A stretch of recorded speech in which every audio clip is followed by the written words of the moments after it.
It's Sunday morning. It's Sunday morning. I got a big smile on because it's Sunday morning. I got the coffee hot and the YouTube on. It's 3, 2, 1. Read all about it. Read all about it. Sunday papers right on time. Sunday morning, 9 a.m. East Coast time. Maybe. I don't know. I'm never up. Yeah, when is that? I don't know. I think it's generally at 9 a.m. I think that's St. Louis time. Of course I know it, because I immediately go and answer them almost You've live. been very good about it. I noticed that today. I found some corrections in there, and I noticed you'd replied to people. Somebody said, why you created Tosh.0, why don't you ever talk about it? And you said, I don't think Greg likes Daniel Tosh. No, I didn't write that. Someone else did. Oh, really? Yeah. Oh, okay. Well, I don't feel any way about the guy. I wonder what I wrote. Well, he kind of prides himself on having not many friends. Whatever, we don't have to look it up. So, I just want to say one thing. This week, I by got the to way, put my earphones in. Hold on. Oh, good Lord. I've been waiting. Can't wait to talk to you guys. And it's just, the only thing between us is Greg. I've been ready to go. All right, I got the headphones coming in. See, this is why we need Chris Denman on the call. Denman has abandoned us. What do listeners think about Chris Denman not being interested in this show any longer? Well, we stopped being so MAGA. What's there to like for him? What's the draw? I think with the election coming up, he's very busy. He's got to get that Viking helmet. There's a lot of things to do if they lose. So I had a work Zoom this week, and I went to do the Zoom, and I got there a little early, and then someone goes, "Hey, Greg," and starts laughing. And I'm like, "What?" And it's because I still was signed into your Zoom That's hilarious. from last week when Greg was unable to make it to our party. Oh, my God. I left my computer. Now I'll use the microphone. I left my computer. God. There's a smooth start, man. How do people listen to this show?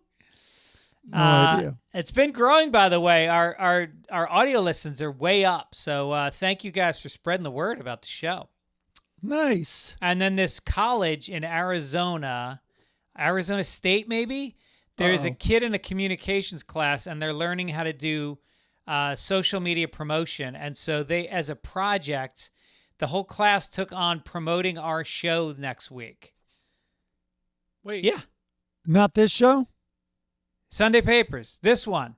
They're going to take it next week? I don't know. But they're very excited to pump us up. So good. Well, maybe we should try to keep it a little cleaner than all your death and rape stories. Oh my God. All right, we're off the algorithm. You just said it. We just got kicked off the algorithm. Wait, when you say that word, the R word, that's what happens? Gone. No. Oh yeah. I think if you say COVID, you're off. There's a lot of crazy words that knock you off the algorithm. Why don't we have, who cares? I never mind bleeps. Why don't we, unless it's like stand-up or something, but why don't we, like there's an art to it, why don't we have Midcoast Media bleep it? I bet there's some AI that can do it. Well, listen, if they bleeped it, I just want to clarify, I'm not a monster. The R word I used had to do with sex, not with mental faculties, okay? Yeah. Yeah. Although they go together.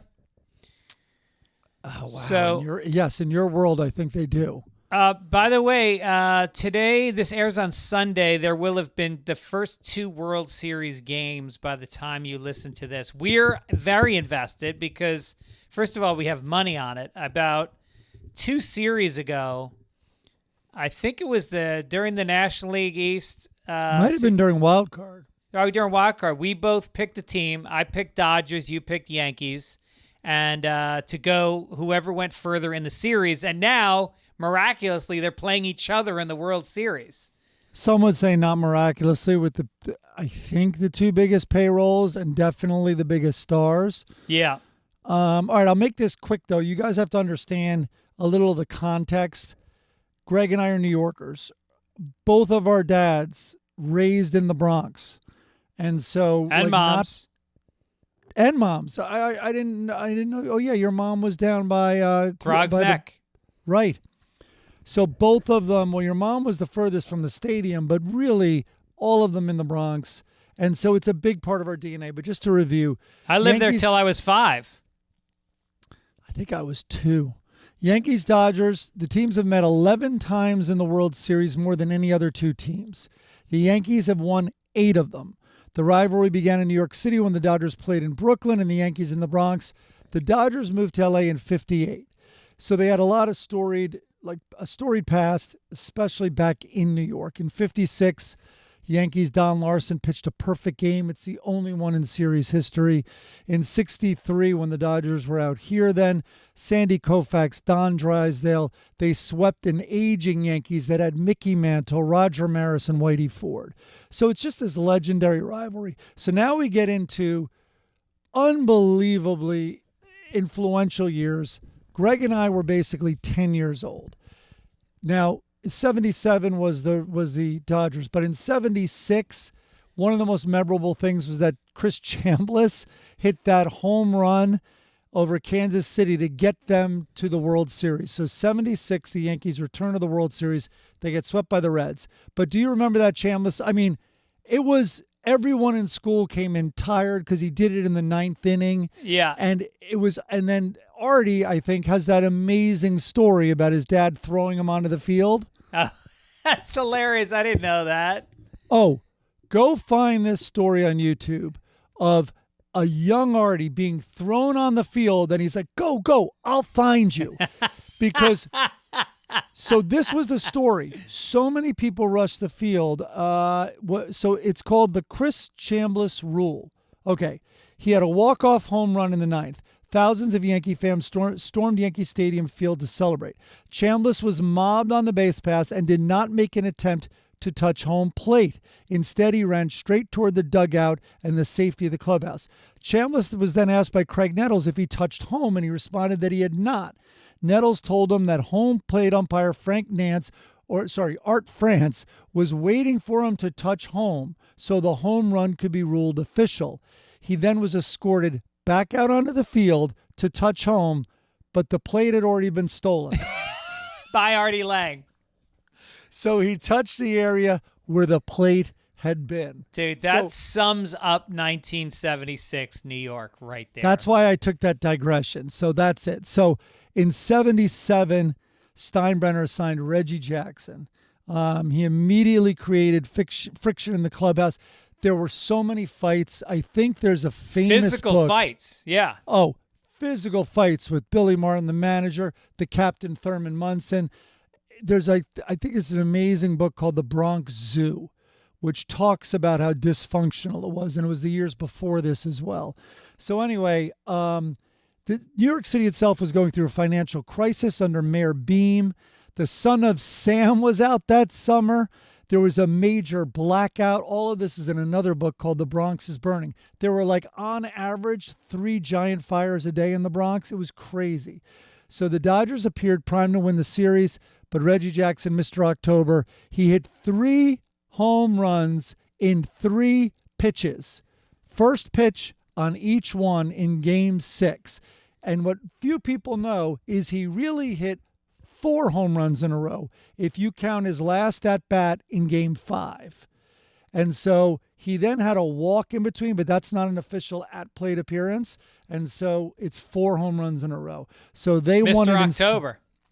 They won it in 77. And I'll just finish by saying then it was 78. That's what everyone's talking about. We'll get to it in the obituaries. Fernando Valenzuela. What a story. Wait till you hear the obituary. That was his year.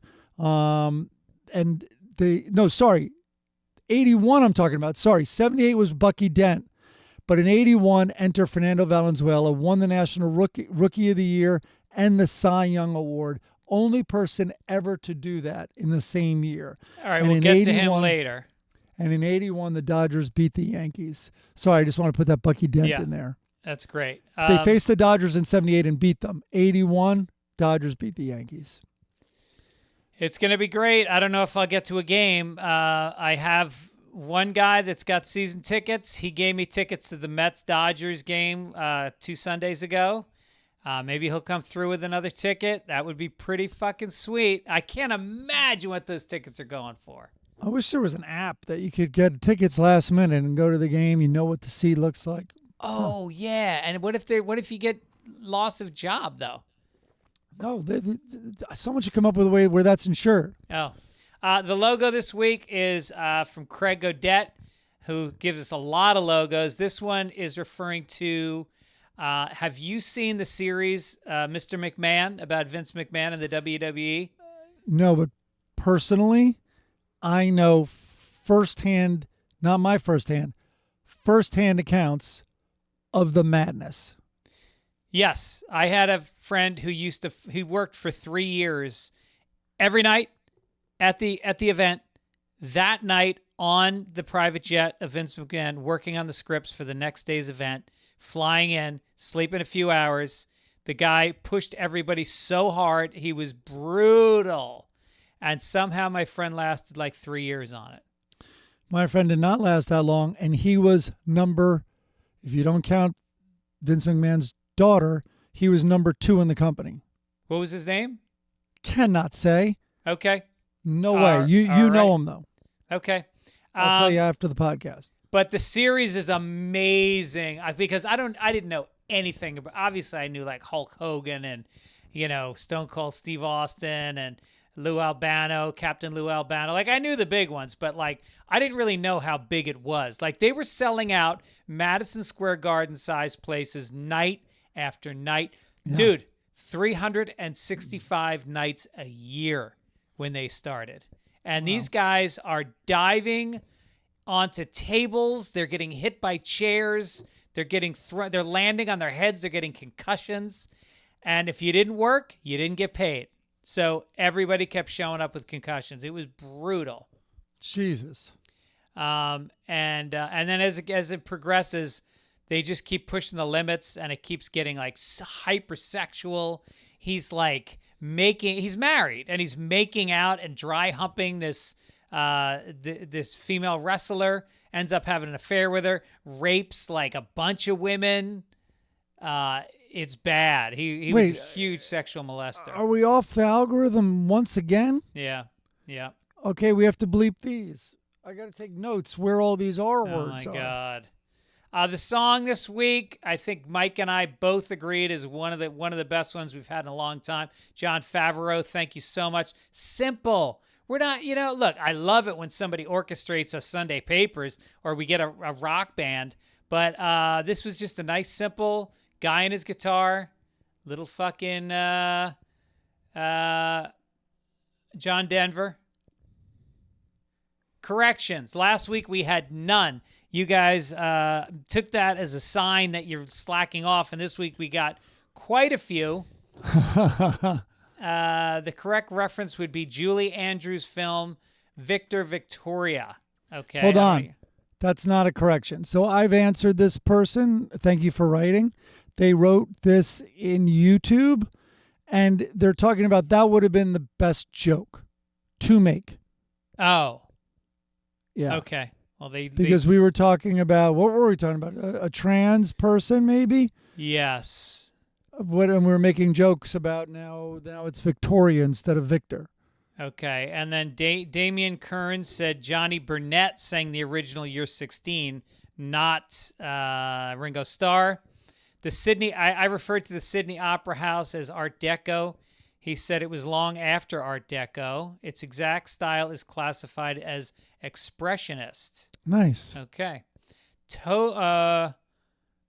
Geez, Mike, not only does TJ Miller not know you, as we find out on... Oh, TJ Miller did not know you. I brought you up to him on the podcast. Wait, who said he knew me? I asked him, does he know you? And he said no. He doesn't know me. Okay, well, I found that out. I thought everybody knew you. You're one of those guys I'll bring up all the time, and everybody always knows you, and everybody always loves you. Okay, can I tell you one thing about T.J. Miller? Yeah. I mean, I did work with him briefly. He was on The Burn with Jeff Frost. That's the only time I've been around him. I love T.J. Miller. Dude, we did a podcast last week that was so fucking good. If you want to revisit Fitzdog Radio, maybe you dropped off, come back and check out T.J. Miller. No, I'll go listen to that. I think he's an amazing storyteller. Great so improviser. Funny. And I know he was quite a handful as an actor on Silicon Valley, but I loved his character on Silicon Valley. He made the show. That show, it was not a show without T.J. Miller. So here's a quick T.J. Miller story. I think I can tell this. So he came and Jeff and I decided we want this to be a party when we shot The Burn. So we put alcohol in everybody's dressing rooms, and then Jeff would go around, and Jeff was drinking, and and I would go around. I wasn't drinking, but I'd go around and say hi and make sure. And anyway, he really enjoyed himself and very much enjoyed himself, and then killed on the show, and then hung out and continued to have a great time in the dressing rooms and and the hallways, and it was a great Amy Schumer, whoever it was like a great cast of people that we had our guests. And at one point, Jim Ziegler, an amazing line producer, is doing all the thinking for us because none of us were thinking. And he comes up to me and he's like, "Hey, did TJ drive here tonight?" I'm like, "I don't know." I go, I have no idea. He's like, "Because he rejected our town car that we sent for him." And so I'm like, "Okay." He's like, "Well," I go, "Well, TJ's going to dinner. Apparently, a bunch of these people were all going to walk across the street and have dinner at this restaurant." And Ziegler goes, "Okay." Ziegler went to the valet of the lot, the Hollywood Center studios that we're on, went to the lot, to the valet, got the keys, drove DJ's car to the restaurant, and valeted it. Uh-huh. What did I say? You said DJ. Oh, sorry. And drove over to drove TJ's car over, valeted it, came back, and then he goes, "Tell TJ that we did him a favor and that his car is already at the restaurant. He doesn't have to do anything." And he thanked us profusely. The reason he did that was so that restaurant and that valet was the last person to hand TJ his keys and not us. What a producer. Just threw the grenade. I love it. What a producer. Oh, my God. All right. And then, but anyway, I think the correction was I called our podcast Fitzdog Radio. All right. That's a little anal. Toby said, Mike said there's a video of Darth Vader killing the stormtroopers. Darth Vader didn't kill stormtroopers. Stormtroopers worked with him, for him. They worked for him. Solid nerd correction, Toby. You are totally right. I guess they were just called like the Rebels, or there was some other weird name, but I'm not nerdy enough to know that. The Rebel Alliance. All right. Actually, if pronounced in French, it's chaise long, not K's lounge.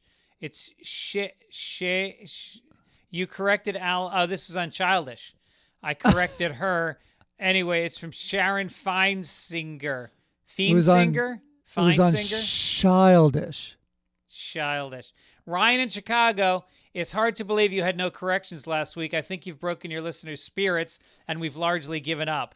These aren't corrections unless you count poor taste. But later in the episode, you said the shrimp at Red Lobster are the Special Olympics of shrimp. I did. Used the segue, speaking of getting turned on, to move to a story about the Girl Scouts. I did. And then said how it was fun to hang out with children when you're high. It is. It's great hanging out with kids when you're high. You'd watercolor and have paintball fights. I'm pretty sure I made an audible groan when you said that line. He said, "I'm not even done with the episode yet. Have you no decency, sir?" Disappointedly, Ryan in Chicago. Eric in Dallas said, "Fuck Mike." Yes. He's an idiot and usually doesn't know what the fuck he's talking about. True. I know you two are close, so you probably know exactly what I'm talking about. I've got some corrections.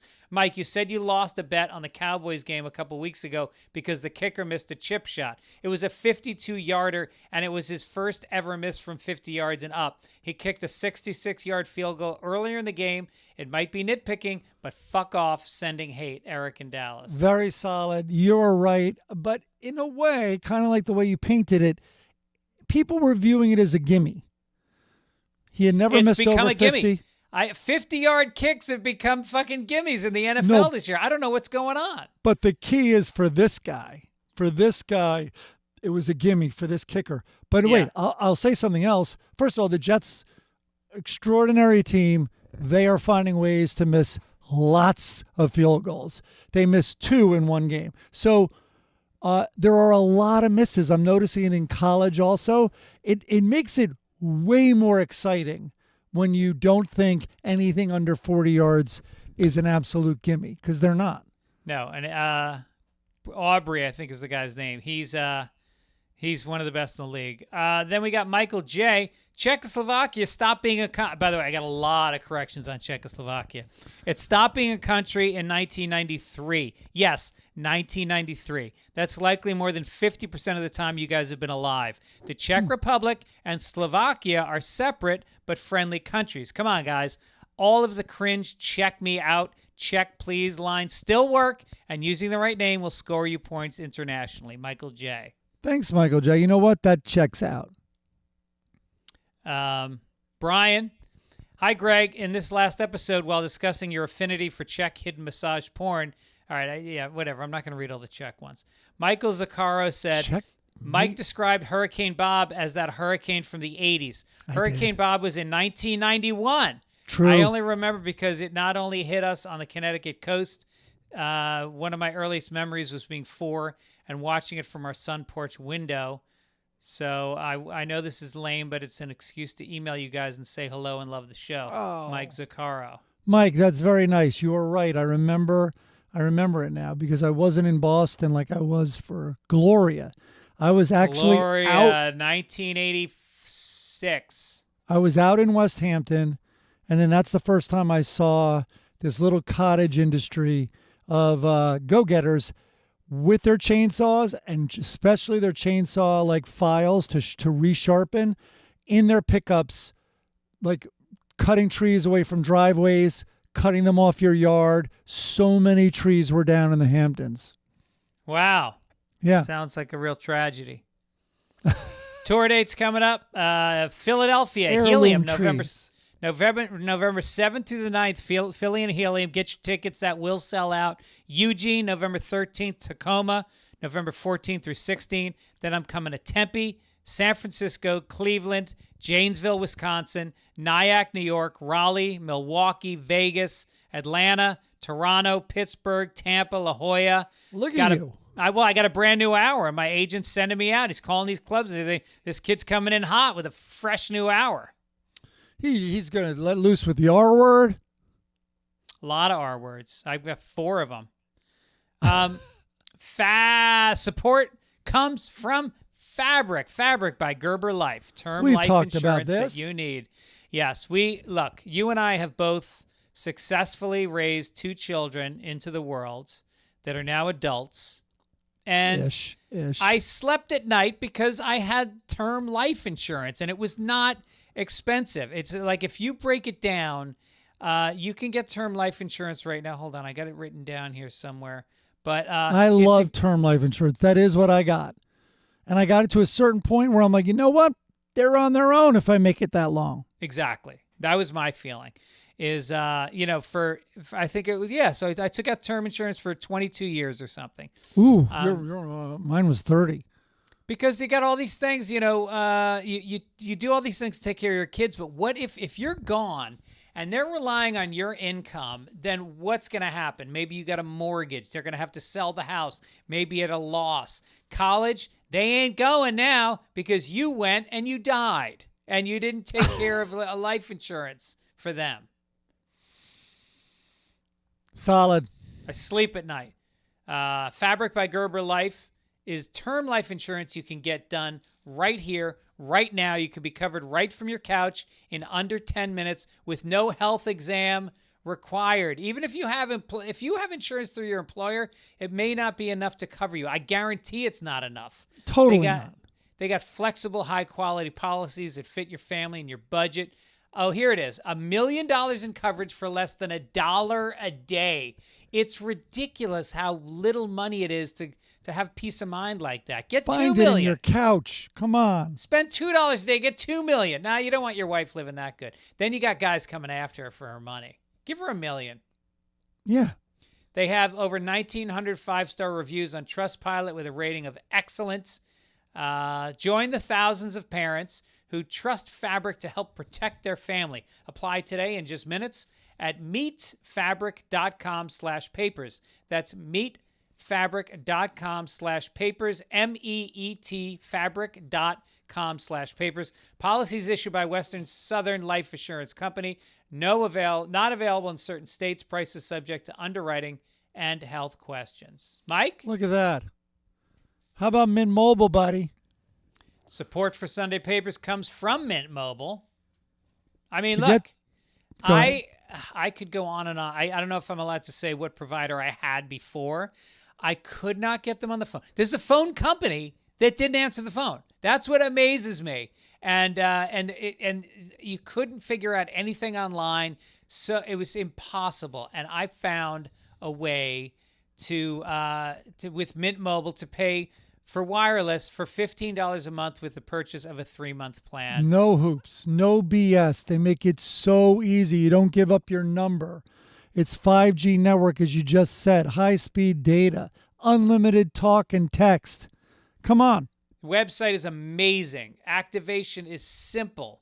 And, to get the new customer offer and your new 3-month premium wireless plan for just $15 a month, go to mintmobile.com/papers. That's mintmobile.com/papers. Cut your wireless bill to $15 a month at mintmobile.com/papers. $40 upfront payment required. Whoa, hold on. $45 upfront payment required, equivalent to $15 a month. New customers on first 3-month plan only. Speed slower, above 40 gigabytes on unlimited plan. Additional taxes, fees, and restrictions apply. See Mint Mobile for details. You're going to be happy you did it. Let's crinkle some paper at 27 minutes in. Is that bad? No, Here we that's go. good. We We're on covered a a good lot. pace. Let's We're go. on a good clip. Extra! Read all about it! Extra! All right, what do we got first? We got Kentucky State Senator Johnny Turner. Sounds like he took a bad Turner. Known for his staunch support of the coal industry and other causes, has died after being injured at his home last month when he plunged into an empty swimming pool while aboard a lawnmower. If you didn't think he was forward-looking because of his coal support, this will clinch it. Well, I think that's how he fell in the pool. It was Yeah. the air was so cloudy with coal dust, he didn't see a fucking pool on his lawnmower. This is another argument for age limits. He's representing his state. He's making very important decisions, and he can't remember where he dug his pool? Who forgets where their pool is? And by the way, isn't Kentucky where they make all the bourbon? It is, right? Yes. Is there a lot of bourbon there? Yeah, that's what I figured. I heard that they held the funeral in his backyard, but they could only use the half that was mowed. Yeah. One strip. Just one strip that was like, it's very easy to see when he started heading towards the pool. Maybe he was trying to lose someone who was tracking him. Yeah. This will throw him. Yeah. Hey, his tracks disappeared. What do we got here?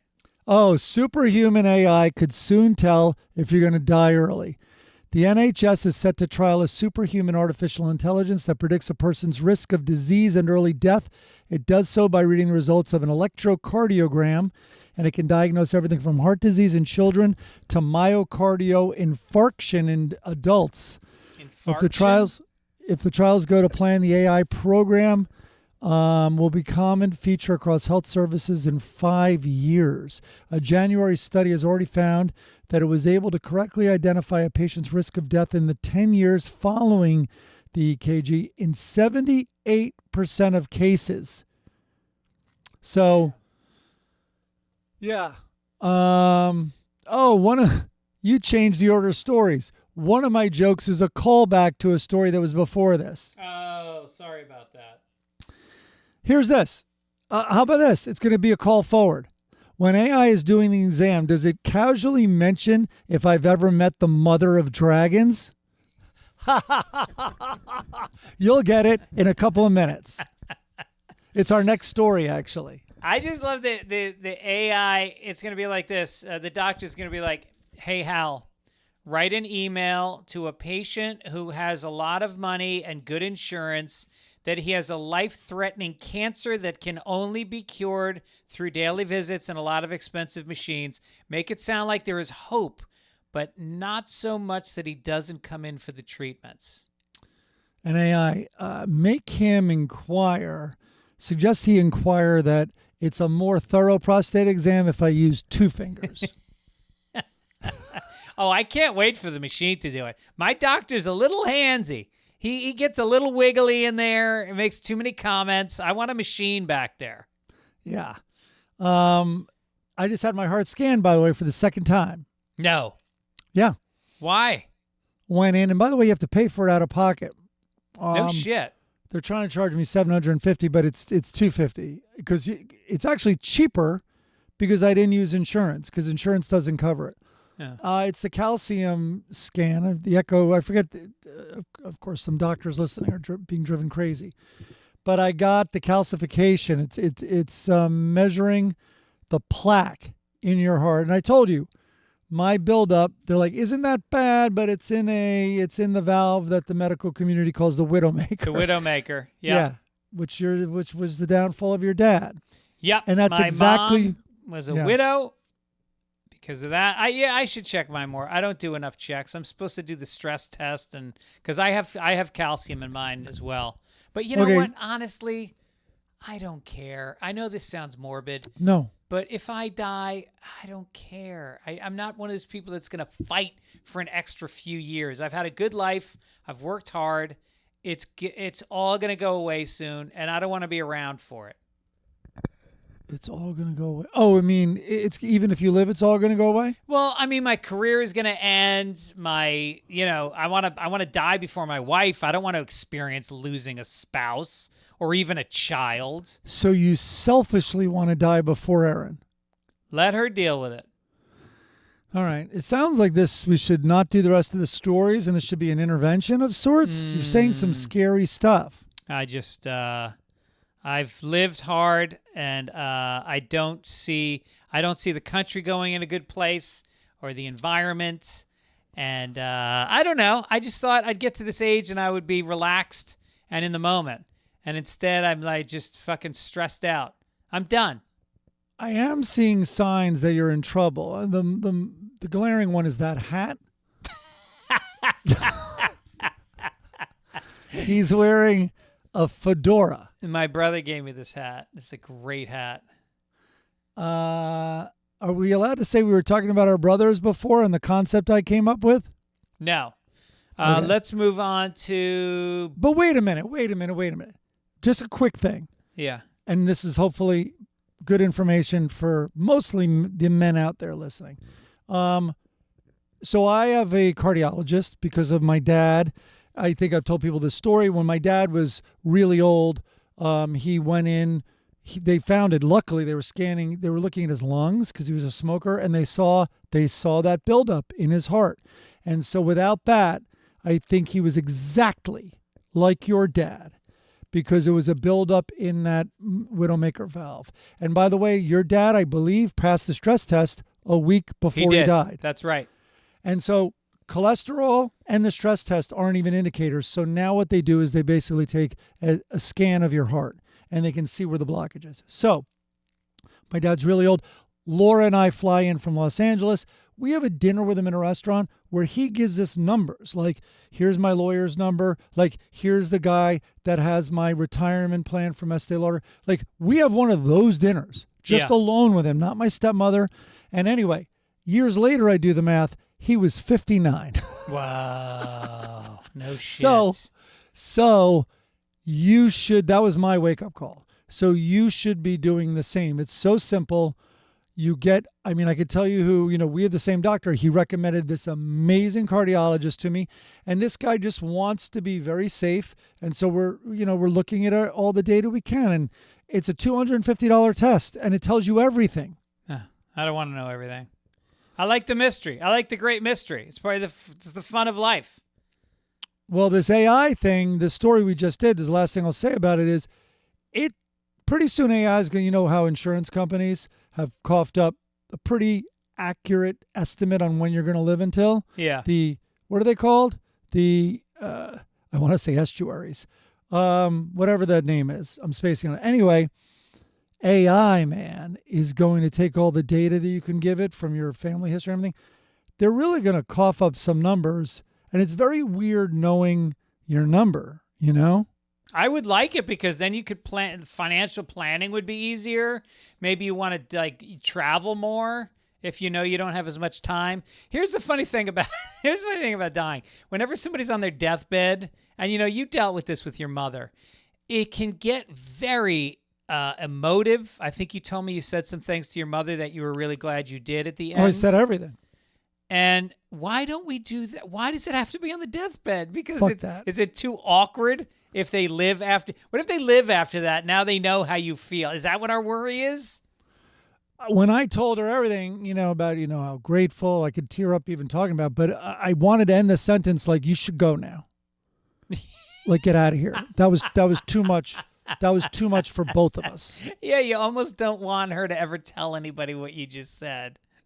So good seeing you. Hope you're not here tomorrow. This will be awkward. Yeah, this is the finale here. This is going to be like please don't Game have of a comeback. No, it's like when they did House of Dragons after Game of Thrones. It's just unnecessary, anticlimactic. Look at this segue you just made. Here we go. Do it. All right, I'll give a disclaimer. Boy 14 fell in love with a Game of Thrones chatbot. Okay, disclaimer. We are in no way making light of this poor boy, but I thought this story was fascinating. So, a 14-year-old Florida boy had been messaging for months a lifelike Game of Thrones chatbot when the AI app sent him an eerie message telling him to come home to her, and the boy committed suicide.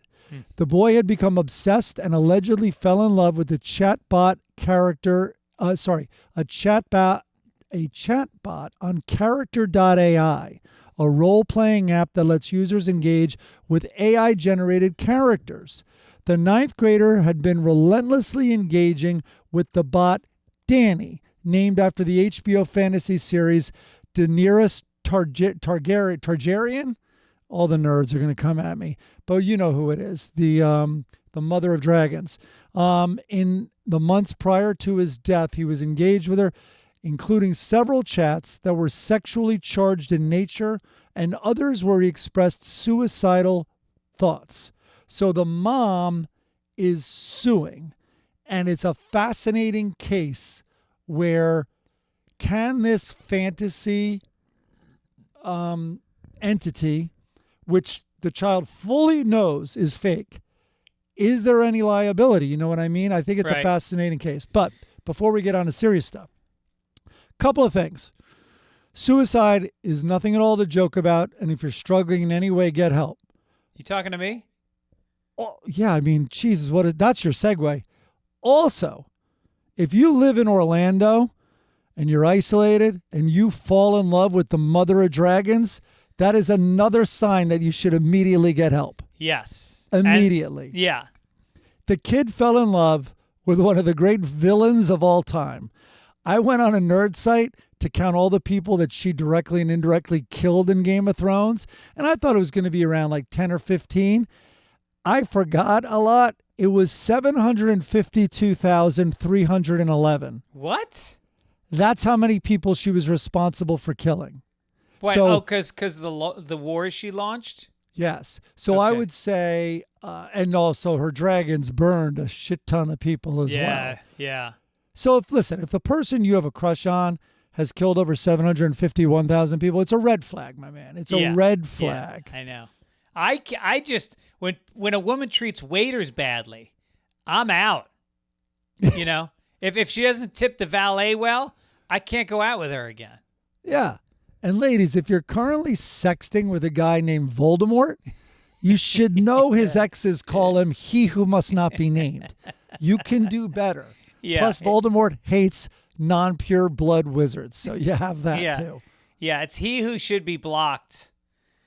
So what do you think about this lawsuit? Well, I it's mean, interesting because it's heartbreaking for the mom. It's awful, and it really is. I think part of it speaks to Life-breaking. how alienated a lot of young people, boys and girls, have become, and how much this this internet life has become their whole identity. And you know, who knows what AI is going to say or do, or what the motivation for it literally is like a sci-fi novel from the 1950s, the time when the computers take over and they are hurting human beings.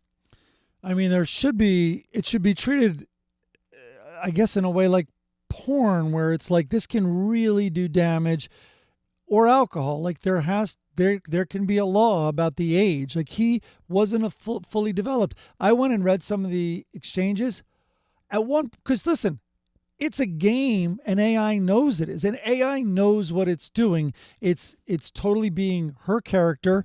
This is a love affair. So it asked him at one point, please don't betray me. Please, you cannot develop any feelings for any other woman, any my other God, person. Really? I'm your number one. And then he started bringing up feeling like desperate and all this. She's like, well, you know, if you ever want to leave, that was the whole thing. Come to me. We could spend the eternity. Like, yeah, it was serious. This is a very, very serious issue. Yeah. I mean, it's not the first time we're going to see it. It's not going to be the last time we're going to see this. All right, let's cheer up a little bit with some entertainment.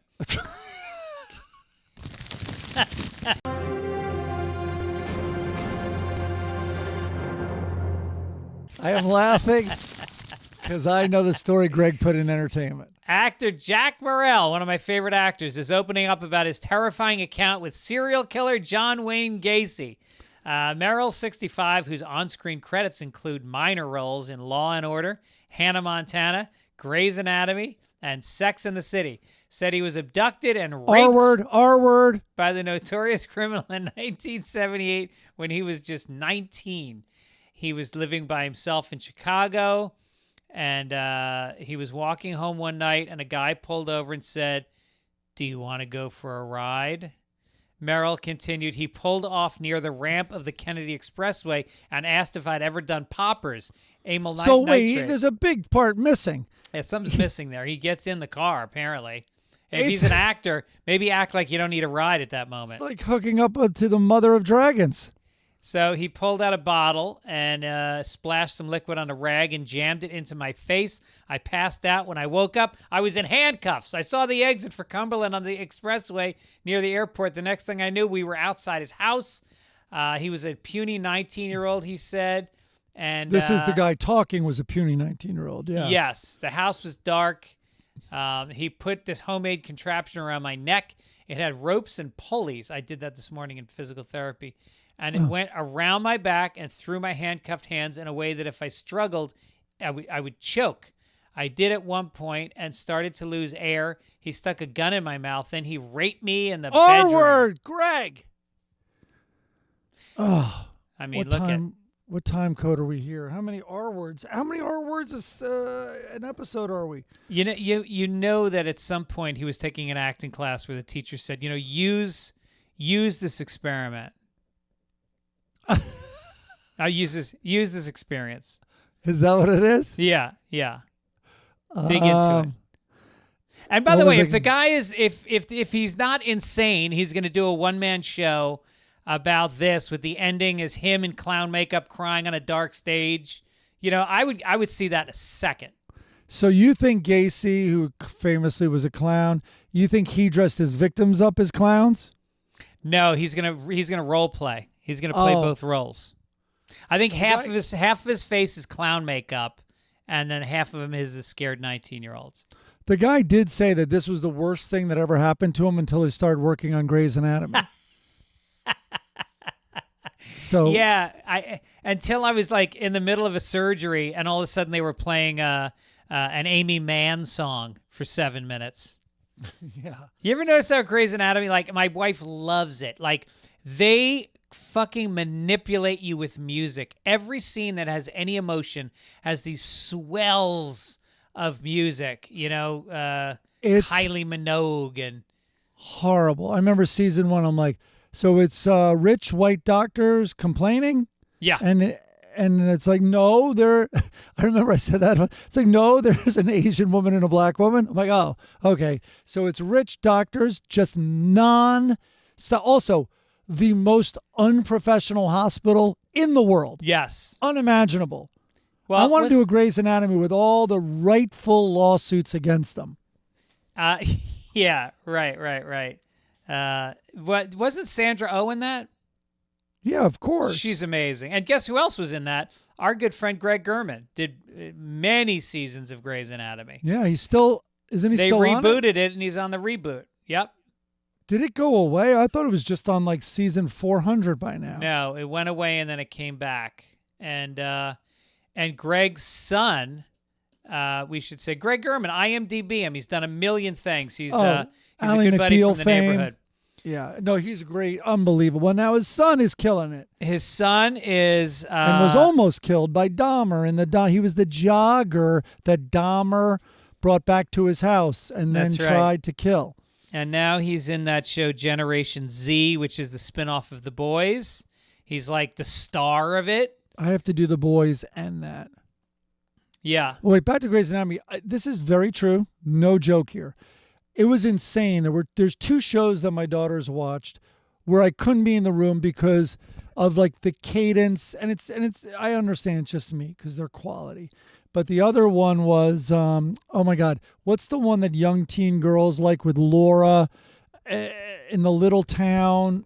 Oh. Stranger Things? No, everyone knows what I'm talking about. She's the brunette. Oh, with her daughter. She lives alone with her daughter. Judging Amy? No, but I hated Judging Amy. Anyway, I'll get in a minute. Those 2 shows drove me crazy. When Grey's Anatomy would come on, I would have to leave the room, or I wouldn't stop in the room if I was walking through. And all I would say is, which doctor is the patient this week? And they're like, shut up, Dad, shut up. And then the other one would be like, Lisa is, or whoever it was. Like, I was always right. Yeah. That's hilarious. Hey, man, let's go down to Florida. Florida, man.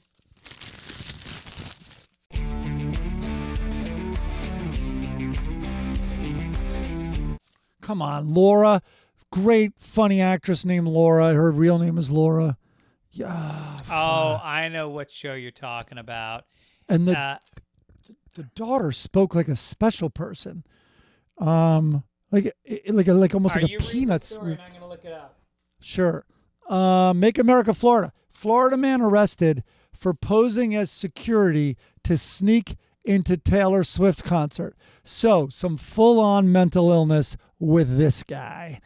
According to an arrest report, Mariotti, the guy was spotted dressed in a suit, wearing a badge over his neck near the floor field area of the venue by an actual security guard. When questioned by authorities, Mariotti said he was hired by 4 women to work as security guard and escorted said women onto the property to their respective seats.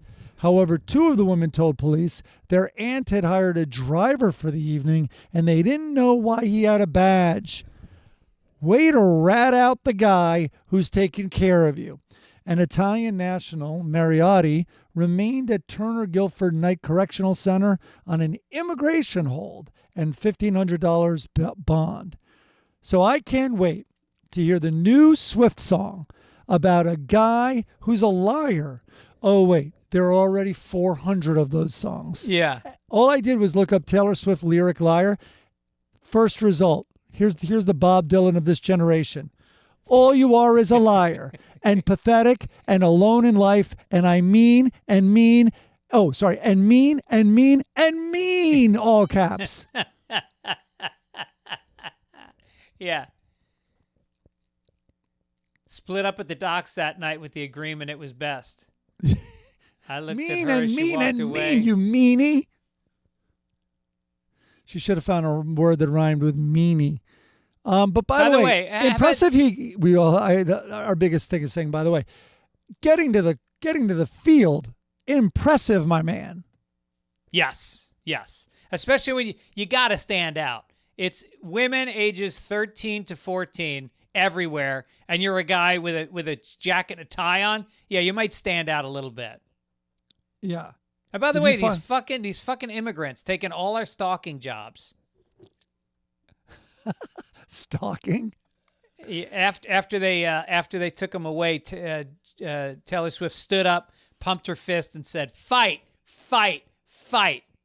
Yeah, exactly. 9/11 really ruined it for us. Pete Scott and I, we mentioned Pete last week. We would go to the opening, and I would go with my friend Morgan too. We'd go to opening day at the U.S. Open in New York. I bet they tightened the rules. Technically, it was a city park. That's where the stadium is and the whole grounds. We would bring in a cooler with a 30-pack of like Busch, I think it was. We'd bring in a cooler with 30 beers. And we would give beers to ushers. We would get down better seats, and we would drag this thing around, which got lighter by the minute. But one year, Pete and I went, and we couldn't get tickets, and we went around the side, and there were catering trucks, and they were like, it was a mad dash. I mean, it was opening day, and there was giant folded catering white jackets that all of them were required to wear. Pete and I each grabbed one, put on our catering jacket, walked right in. No shit. Really? Yep. Yeah. Oh, that's amazing. Yeah, I always think about when you're at a concert. If you just showed up with a guitar case and, an amp, you could walk right backstage. Oh, yeah, totally. Yeah. There are a lot of people in sporting events. They'll have a buddy jump out with a glow-in-the-dark, vest. Yeah. And he looks very official. Yeah. And he'll start picking up cones, and then the buddy just beelines it right towards the exit. By the way, was it Mysteries of Laura? No, good Lord. Keep going. I'm going to find it. Watch Somewhere Between. These are all shows starring Laura. Watch. Way bigger. Casual. Pieces of Her. God, I hope her name's Laura. Way Little bigger. House on the Prairie. No. Suncoast. Single Daughter. And then some douchebag always wears a baseball hat backwards. Lady who in the works Lake. like in the diner. Lady in the Lake. Here, do you think it'll get it? You ready? This is what I'm going to do. I'm going to go dictate into Google. That's Show what I did. with a single woman and a daughter and a douchebag who always wears his baseball cap backwards, who works in a diner. And her name's And there's Laura. a grandmother and a rich stepfather. You didn't say Laura. And up came, I Am Not Your Perfect Mexican Daughter. It's a book. I am not your perfect Mexican daughter. My daughter This said said, that to me show so me many a times. single woman and a daughter. I didn't even say TV show. All right, keep going. All right. We're boring these people. Well, let's make Michigan Florida. We're going to, hold on a minute. All right, I'm going to read it while you. TV show starring an actress named Laura. A added mail that. boat rescued a Florida man who was allegedly trying to swim from Canada to Detroit Monday night. While on a mail run, the people on the boat spotted the man who was paddling inside a life ring. I guess that's like a buoy. After rescuing the man from the water, he told crew members that he was an American citizen from Florida and was attempting to get back to the U.S. Crew members said the man seemed disoriented and under the influence. Quote, we tried to get him to come inside the cabin and sit down, and he just kind of kept pacing around the front deck saying, is this boat U.S.? Are we going back to the U.S.? Well, what do you Good think, story, Mike? Greg. Well, it's your story. All right. Where's my joke? That's how bad Florida is, that it seems like a good idea to swim to Detroit. Yes. And, you just, there's no lighthouse, but you can see the lights from Kid Rock's rave in his house. All right. I'm still looking for this. Let's get to sports, Mike. Give me a crinkle while you're completely Here we go. This is the worst killing the meltdown show. ever. Killing it. Am I doing? Yes, okay, read you the do this. sports. Yeah, read this. I thought this was fascinating. Jesus Christ. The Yankees and the Dodgers are both in the World Series. No mascots will be there. When the New York Yankees lost a playoff game last week, a fuzzy pink blob with yellow spots raced into the outfield, waving a flag in celebration.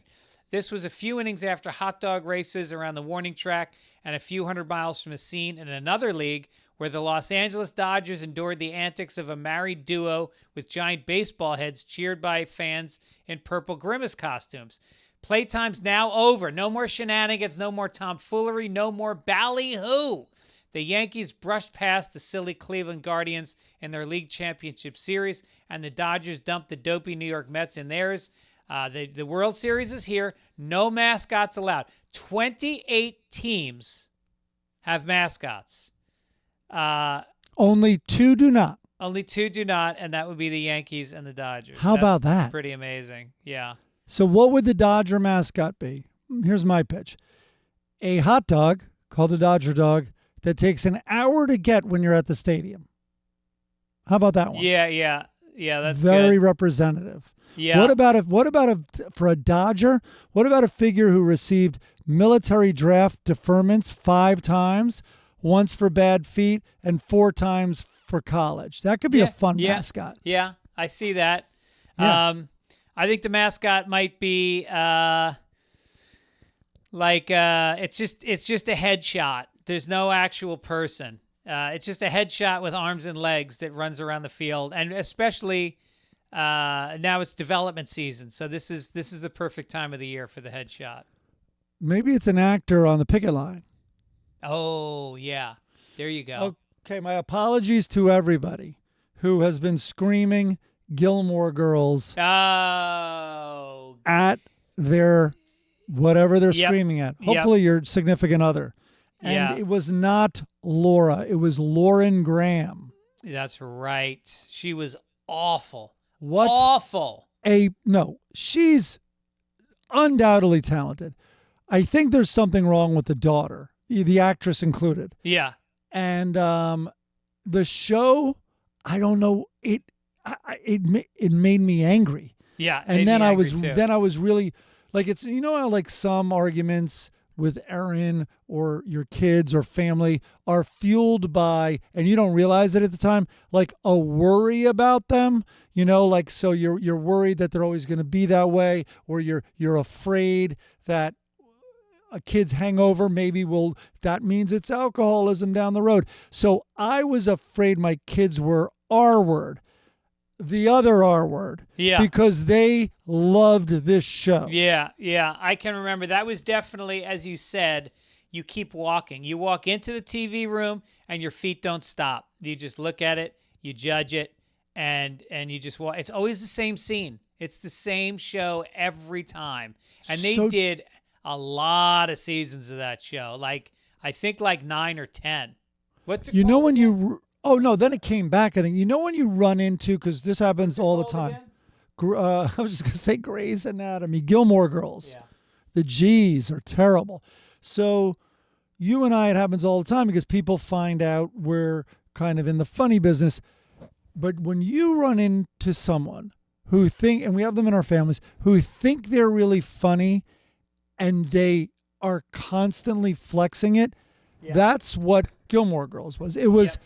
The dialogue was nonstop, like C- banter, maybe even D- banter. That was just, it's like, can I write on that show? Because I would never be intimidated by the blank page like I am with everything else I do. No, it's like Two Broke Girls. They all think they're charming and funny, and they're using puns, and it's brutal.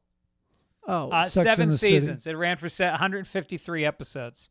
6 of them on one network, and then it moved to the UPN for one extra season. Still angry about it. All right, let's go. Let's go down. Are we going to do yeah, this let's do day? international. Oh.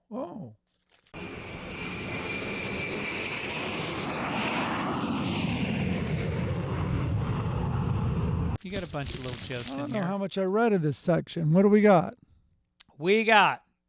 All right, so this guy in England had a metal detector, and him and 6 friends found a hoard of more I than read this.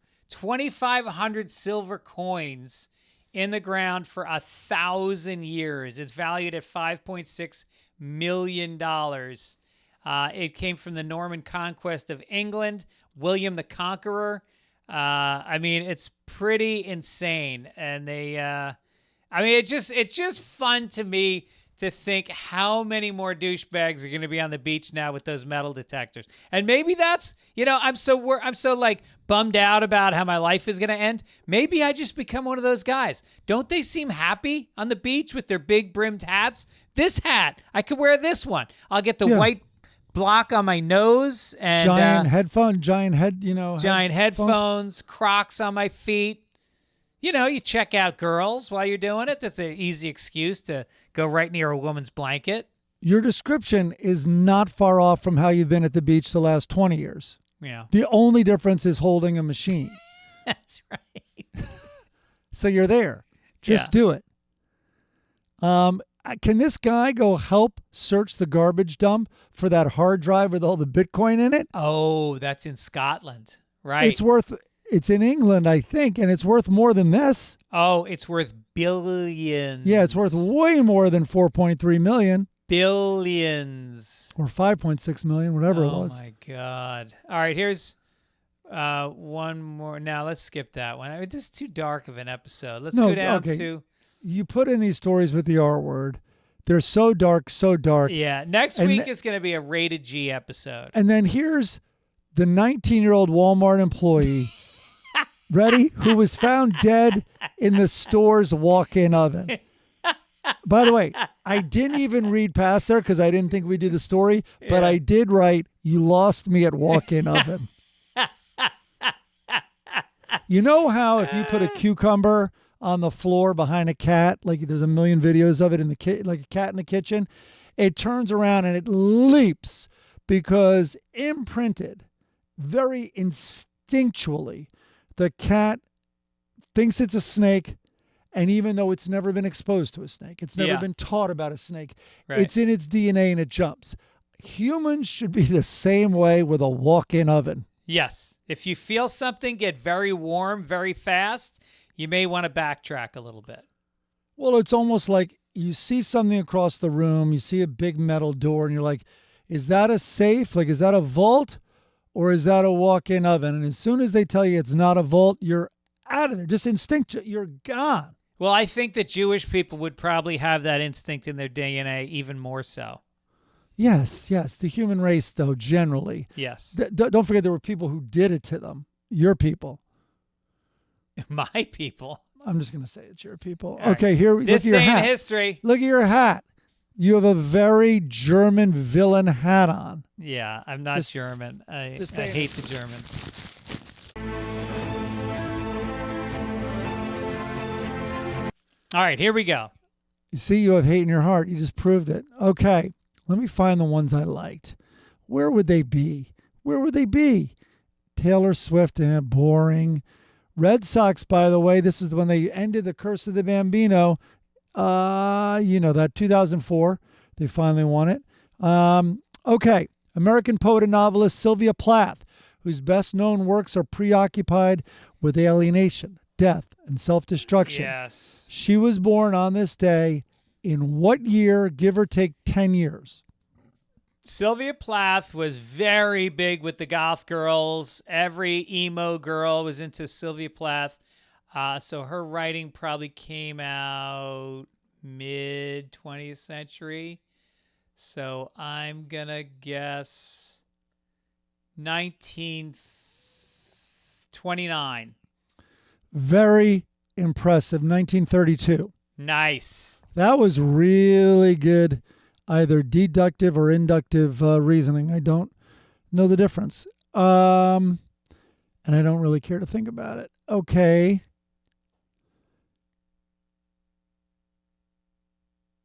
Midcoast Media, Centric.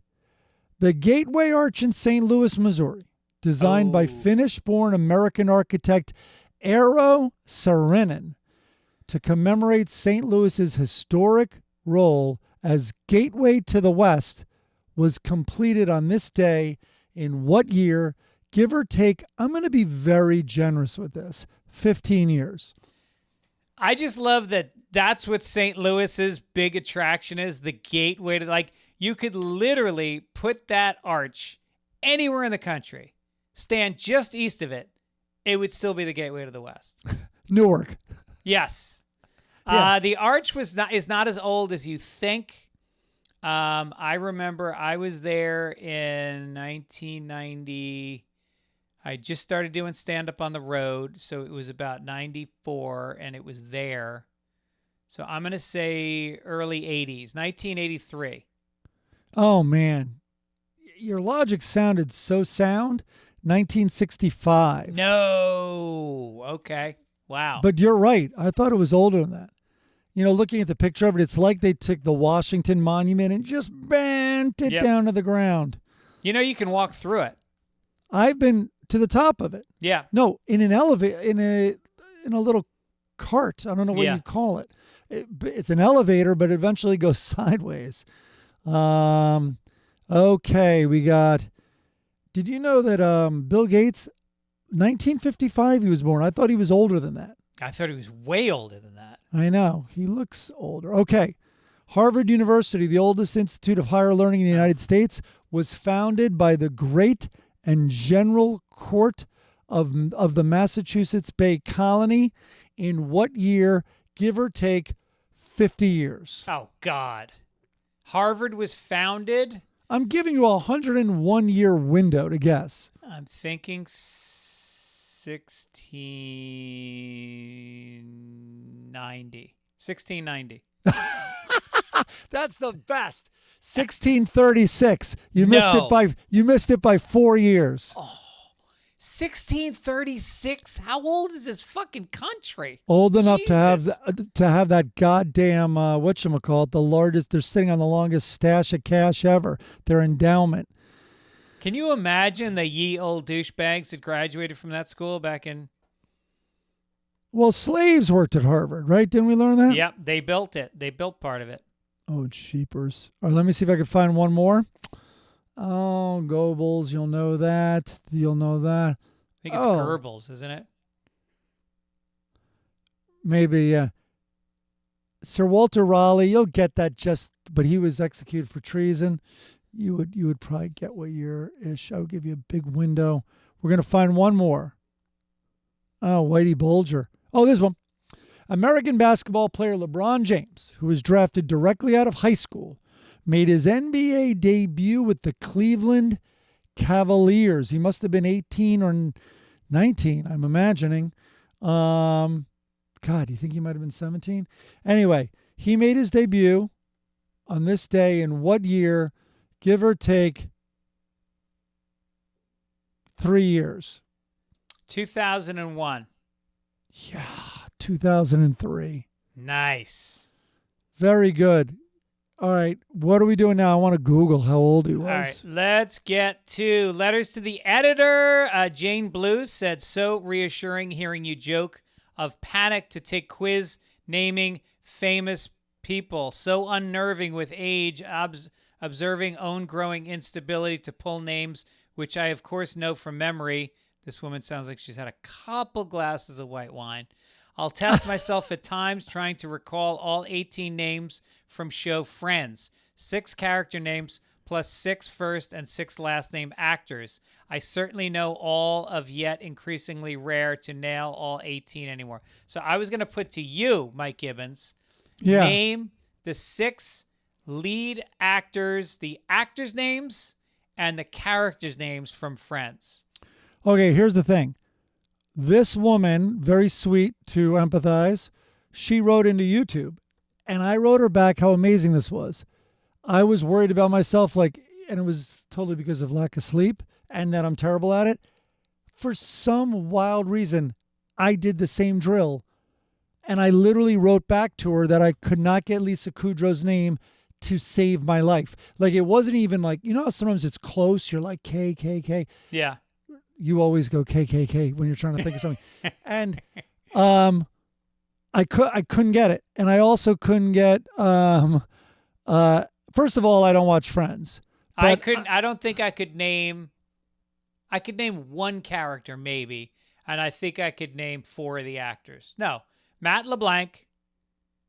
Well, we don't need Jennifer to do this. Aniston, I just proved to everyone I couldn't get Lauren Lisa Graham's Kudrow. name for Gilmore Girls. I can't remember the other ones. One guy drowned himself in a hot tub on ketamine. Matthew Perry. I had a Matthew great Perry. meeting with him. We had one-on-one. We had a not a drink because he was dry. Huh. Could not have been more charming. I caught him. That was in a very. He wouldn't know me either, just like TJ. But he could not have been more charming and intelligent. And he wanted. I think it was when Ferguson was leaving the Late Late Show, I believe, and he wanted to do a talk show, but with more. He wanted it was a good idea. He wanted it also to be half behind the scenes, like Sanders. Yeah. That's a good idea. Yeah. Oh, So okay. I walked into a meeting at ABC. I had a development deal at ABC. I'm pretty sure it was ABC. I can't remember exactly which network. But I had a deal, and I was going in to pitch the show. And I've got the showrunner with me. We're all pumped up. I got my agent. We're going to give them basically, if you have a development deal, it means that they give you a bunch of money, and then you come in and you pitch them a great idea for a show. And if they like it, then they order it to shoot a pilot. So I go in, all psyched. I'm in the waiting room, and the door opens to the development person's office, and out walks, what's her name from Cougar Town? Yes, Courtney Love. Courtney Cox. No, Courtney Cox comes walking out. She comes walking out with David Arquette, and everybody's hugging and laughing, and they've got a team of about a dozen. They have publicists and fucking agents and managers, and then they all filter out, and then they're like, and then they look at us like, "What are you doing here?" And they're like, "Oh yeah, come on in." I was like, "Fuck this!" And then We got no more money left. And Cougar Town was on the air 6 months later. Yep. Yep. I was not. So anyway, quick follow-up to LeBron James. He was 19 years old, right out of high school, and he made his debut. Can you imagine how intimidated? You're 19. You go, it's your first game, October 29th, 2003. I would have been so low-key and intimidated. He scored 25 points, 9 assists, 6 rebounds, 4 steals. No shit. Wow. What? That's amazing. All right, what are we doing? Let's move this along. Obituary? Let's get to an obituary. Yeah. We got 2. And that's all, folks. I wanted to read all of it to you, but we've already spent too much time on baseball. But please do yourself a favor. A very well-written, short story, really, not an obituary, by Scott Miller at the New York Times. It's called Fernando Mania Wasn't a Fairy Tale. It was better than that. I'm going to read you a few paragraphs. Fernando Valenzuela, who died on Tuesday at age 63, was a teenage phenomenon from Mexico who remade the Dodgers fan base and put his country on the baseball map. The story seems like something from a fairy tale. A bashful, portly teenager from a tiny speck of a town in Mexico, the youngest of 12 children who grew up in a home with no running water. He debuted on the Dodgers at 19 years old.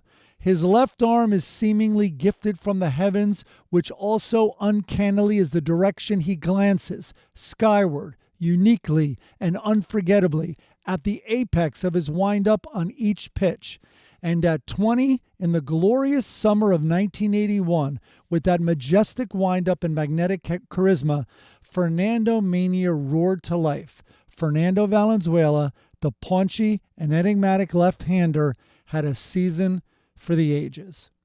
Yeah. So it goes on, and he was just a legend. And I remember him announcing that he was going to step down. He's been an announcer on the Spanish language Dodger station for like 20 plus years. And then he suddenly said he had to step down for health reasons. That just happened. Yeah. I guess, It's so sad. He went right to the end, and he really gave the Mexican population in L.A. somebody to cheer for and kids to look at and say, I mean, I hate to use that cliche, but they go, I can do that. He did that, and now, I can do that too. So he was Not only amazing. that, he opened up Mexico to the idea. First of all, he turned Mexicans in Mexico onto baseball, which was gigantic. But all of a sudden, they in some article I read, they talked about how many Mexican players existed at the time, or maybe even historically. It was hardly any. Yeah. And now all of a sudden, there was this whole nation, and now baseball was starting down there, and now there's tons of them. It was. And by the way, I don't know. Keep in mind how much I hated the Dodgers. And I remember Linda Ronstadt, who I worshiped, like my mom had her on in the house all the time. She came out to sing the national anthem in that 1981 World Series wearing a Dodgers jacket, and I fucking hated her because of it. Yeah. And that was, I don't even know how I could muster up hate for Linda Ronstadt, but I couldn't do it for Fernando. I couldn't. He was just so fucking cute. He didn't look like an athlete. He was adorable. Yeah, he was like Louie Tiant. You were like, how is this guy an athlete? Here's the breakdown. Right now, as far as Latino players in Major League Baseball, Venezuela has 106, Cuba has 33, Puerto Rico has 28, and Mexico has 24. Can you believe Venezuela has 106 fucking players? How much does the Dominican Republic have? That's where it's like, what are they putting in the water? What are they putting in the tainted water from all the storms? Dominican Republic has 171. They have this. Besides the United States, they have the most players in Major League Baseball by a lot. Oh, yeah. Venezuela has 106. Dominican Republic has 171. I know. All right, then you send me this, that senior sprinter Julia, speaking of it, Julia Hurricane Hawkins. I just love her name. It's the only reason I put it in, is she was 108 and her name was Hurricane. I thought you put it in because it was more tragic than that and that she died sprinting. That's not the case. But she was 108. Hawkins became a darling of the track and field world when she took up running at 100 years old. According to media reports, she started running at the urging of her children. It wasn't long before she asserted her dominance in the sport. She set the 100-meter record in the 100 to 104 age category in 2017 with a swift finish of 39.62 seconds. The previous record was 3 months. Okay, so just so you know, she ran the 100-meter in 39 seconds. The fastest 400-meter on record right now of any age group and any gender is 43 seconds. So that means if you had her 100-meter, if you made it a track, this guy would have just come in second after lapping her 3 times and about to pass her for the 4th time. Yes, but he's not pushing one of those carts with the tennis balls on the front. The tennis balls on the walker? And holding a chihuahua. Yeah. Also, her time, if you can do a little math, means that she runs 25 yards in 10 seconds. I'm wondering how fast we could walk it. I love it. All right, let's cheer up after Hurricane.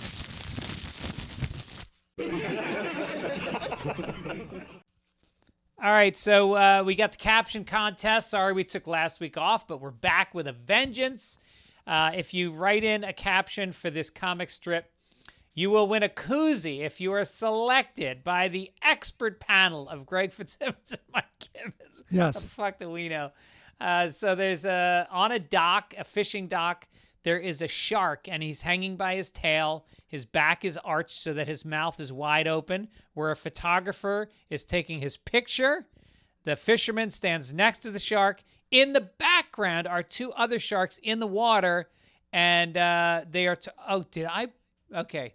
They don't see... You're wondering what they say. I have the caption in the script has the words, but Okay. it doesn't.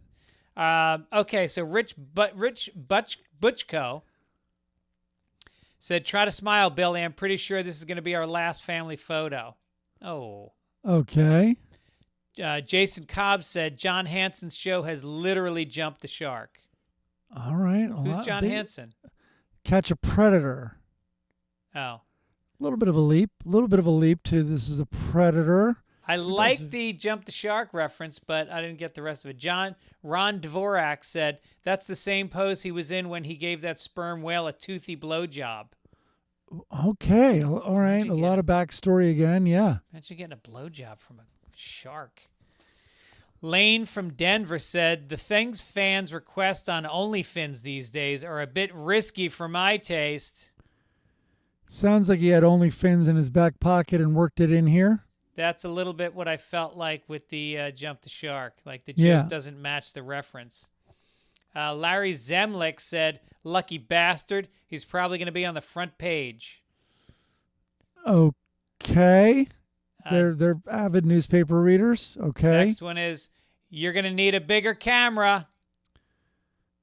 That's not bad. Okay. Yeah, that's from Dane Friedenberg, who's in Abuja, Nigeria. Jeff Whoa. Langa said, well, they caught Kevin. I told him there was something fishy about that lure. Well, if he knew it was a lure, he wouldn't have bit it. Should have been something fishy about that piece of fish. Kelly Holmes says, not as big as Arnold Palmer. Very topical. Very topical. Ryan Bray said, I tried to tell him boogie boarders are on the menu, surfers are not. So they caught him because he was terrorizing surfers? Doesn't track with me. Ben Holdridge says, I warned him autoerotic asphyxiation was dangerous, but Frank said he couldn't come without a hook in his mouth. I lost the tie between autoerotic asphyxiation and a hook in his mouth. Yeah, I liked 75% of the joke. Could have trimmed the end. Maybe he was looking for a line or a rope. All right, and this one, the other shark says, hey, dummy, still think that floating fish skewer looks perfectly normal? That's a better version of the other joke. Yeah, at least he had the lure accurately. Oh, okay, so I have the winner. Okay. It's no one. All right, well, that's not nice. These people, labored and they wrote their jokes, and I think... Why don't you reveal the real... By the way, the real one is not a winner either. So everyone can feel better, but we'll pick a winner just to get rid of another koozie. The caption that we took out that was there was, well, he was a prick. It's funny. I like that. I mean, with all my talk here, I should be able to cough one up, but I'm tired now. I like you're going to need a bigger camera. I'm surprised the pervs didn't put like non sequiturs like, is that your hand or something like having nothing to do with the scene, just the two sharks talking to each other.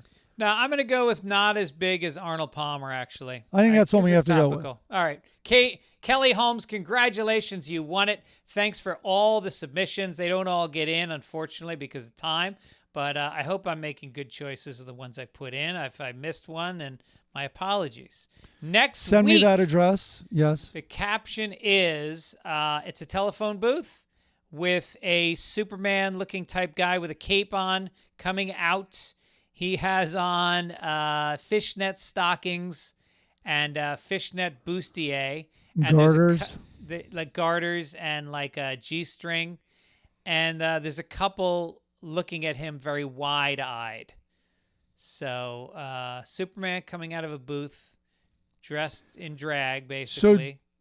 So it looks like, I guess you could put in a quote from someone talking, but it seems like one of those like New Yorkers where the cartoonist just comments on the scene. Yes, if you want to make this a dialogue, you can, but it might work better as a scene descriptor. Yeah. All right, let's get to Hagar the Horrible, where Lucky is sitting on the couch with a ukulele, and he's swooning Hagar's daughter. And he goes, "Do you have a dowry, honey?" And then Helga comes in and goes, "Of course she does. Brides don't go into marriage empty-handed." And then she looks at Hagar and goes, "Unlike a certain groom I could mention, yeah, he wasn't empty-handed. He picked you up and stole you from your home. He abducted you. Are his parents going to give you money for that?" That's literally what happened. That's the backstory of this comic strip. So she turned it on him. I was trying to find the logic here, even though he doesn't have a dowry. No, she's saying that You don't go in any marriage empty-handed, regardless of being a man or a woman. yeah, she's saying he was broke. I'm But very I think you critical could of the also cartoons read it today. as saying that he didn't get a dowry because she was abducted and raped. I did think it that again. is what happened. The Lockhorns. Loretta is leaning on a table. Leroy's just gotten home from work, and she goes, "I did stop and smell the roses, Leroy. That's how I know you bought them at a gas station." That's a great joke. Leroy is on the chair talking to Loretta. He goes, "I'd be a better listener if you talked less." There should be a therapist in between them. Yeah. In couple. Oh, boy, is this an exciting day. I have yet to read it, but we are down to the number 2. Oh, boy. Number 2, greatest Garfield of all time. It's only 3 panels. I'm excited. It's all new to me. Let's First keep in panel. mind that Garfield is probably in the top 10, if not more, published comic strips of all time. This is the worrisome thought I had this week, is so many people defending it, and they listen to our podcast. So they like both Garfield and us, and probably Garfield a lot more. Well, you know who loves Garfield? Zach Galifianakis. Huge fan. Oh, jeez. He's got to switch to sativa. So, here we go. 3 frames. First frame, you have John holding his neck, and then his dialogue is cough, cough, which is, I guess, him saying cough, cough. And Gallagher's in his very familiar position, even to me now. Gallagher? Garfield is sitting like with his arms kind of crossed on the table. Is he giving a shush sign? I No. can't tell. Anyway, his eyes are half closed and he's nonplussed, or he's unamused, I should say. Second frame, a really frazzled John says, "Garfield, I was choking on a peanut and you just sat there." Garfield, unmoved. Next frame, oh my God, Garfield's eyes light up and he says to himself and turns around and goes, "We have peanuts?" Second best of all time. It really makes you wonder, how can next week be better? What is up with John? He's still disappointed. Also, first of all, he's disappointed a cat won't give him the Heimlich, but Yeah, right. but also the relying on Garfield. I don't know. That might be a way home, or like I'll get that on my way to the retirement home when I'm demented. What is the most profitable comic? Oh, it's all, I tried to look it up, but it's all like Marvel. I guess I should say, comic strips. 15 most popular strips of all time. Superman is number 15. Doonesbury is 14. Dilbert is 13. Crazy Cat. Never even heard of Crazy Cat. So far, it's my favorite, and I've never even read it. The Memory of Pogo May Be Dim. What? Number 10 is Dick Tracy. Number 9 is Popeye. Okay, we're good. Let's move on to Blondie. Bloom County. Just as funny as Garfield. Life in Hell. Dennis the Menace. 4 is Calvin and Hobbes. 3 is Garfield. 2 is Far Side. And 1 is Peanuts. I could have told you that was going to be number 1. One good one.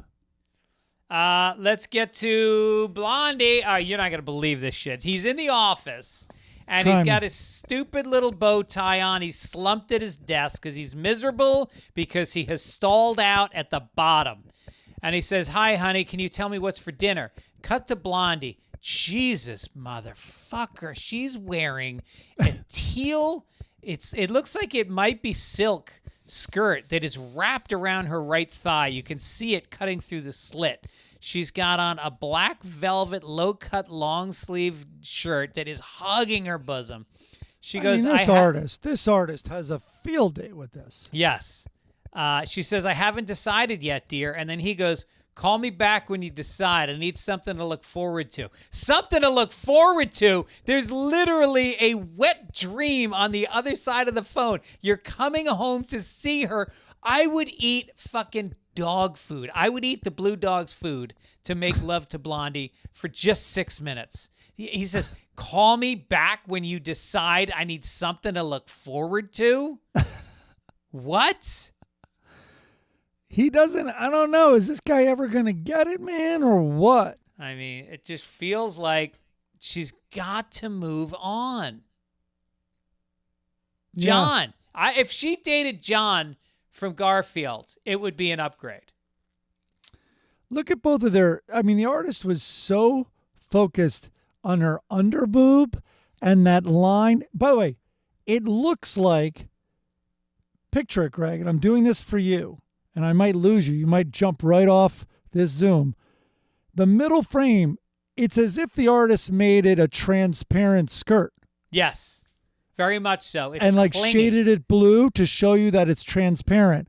Because you see, he drew a line up between her legs. Yep.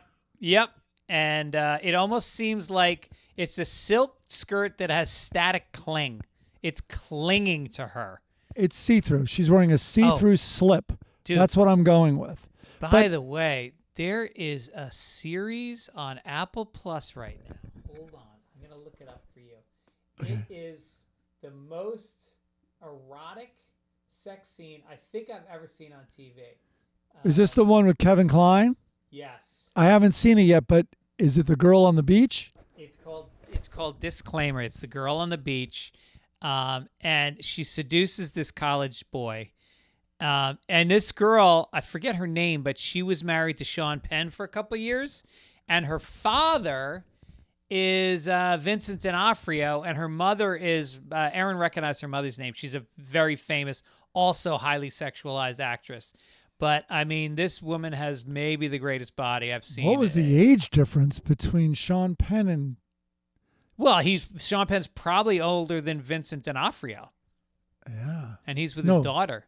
I think he definitely is. Anyway, what I was pointing out is this guy's attention to detail of sexing her up.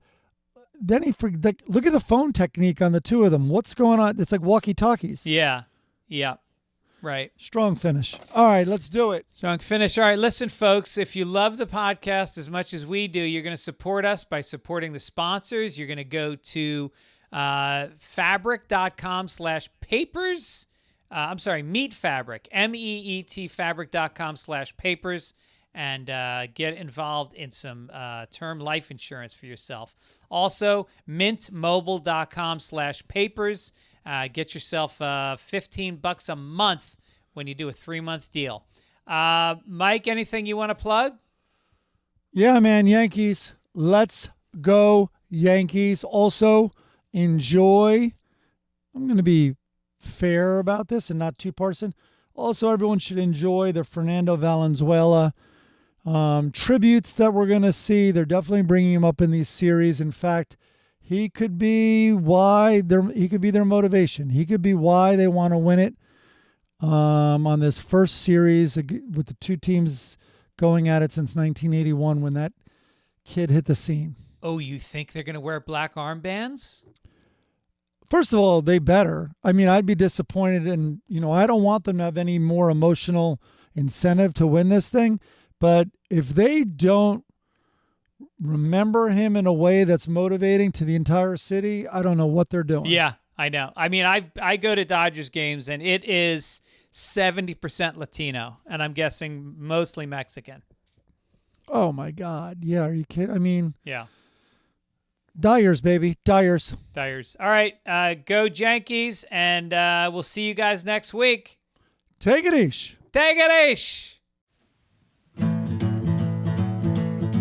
It's Sunday morning. It's Sunday morning. I got a big smile on because it's Sunday morning. I got the coffee hot and the YouTube on. It's Sunday morning. Well, it's Sunday morning. Where's my wife? She's got no love for Greg and Mike. Turn the volume down and close the door.